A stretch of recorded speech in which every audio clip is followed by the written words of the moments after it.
उसको रख दो, ठीक है। आज का जो टॉपिक है बेटा वो है हमारा बजट के ऊपर। मैंने तुम्हें इससे पहले इकोनॉमिक हमने बिजनेस एनवायरनमेंट पढ़ा था ना, हम लोग वहाँ पे फिस्कल पॉलिसीज पढ़ते थे, मॉनेटरी पॉलिसीज पढ़ते थे। मैंने आप लोगों को फॉरेन ट्रेड पॉलिसी करवाई थी, एफडीआई कराया था।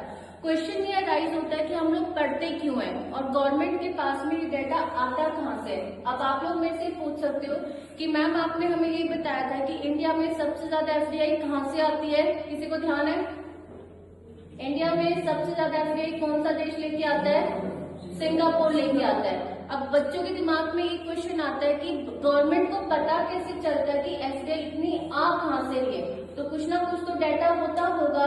तो वो जो डाटा देता है, जो डाटा हमें बताता है, उस डॉक्यूमेंट को बोलते हैं इकोनॉमिक सर्वे। क्या बोलते हैं? इकोनॉमिक सर्वे बोलते हैं। ये बात ध्यान रखना।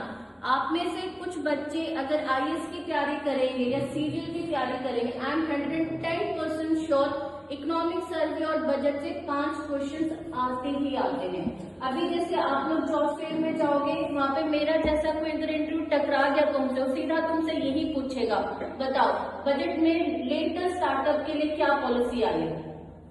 बाकी क्या कहेंगे, जी तुम्हारे सिलेबस में है ही नहीं, हम तो पढ़ते ही नहीं है।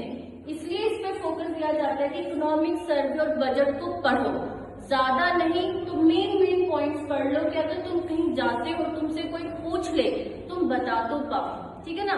अब जैसे 29 जैन को हमारा इकोनॉमिक सर्वे आया है, उसका रीजन क्या है? पहले तो 31 जनवरी को आता था, इस बार 31 जनवरी को हॉलीडे हो गया, तो इस बार इन्होंने इकोनॉमिक सर्वे कब पेश करा है? 29 जैन को करा है। तो ये भी तुमसे क्वेश्चन पुट कर सकते हैं कि इस साल का इकोनॉमिक सर्वे कब रिलीज हुआ है और बजट कब रिलीज हुआ है हमारा, कौन बताएगा?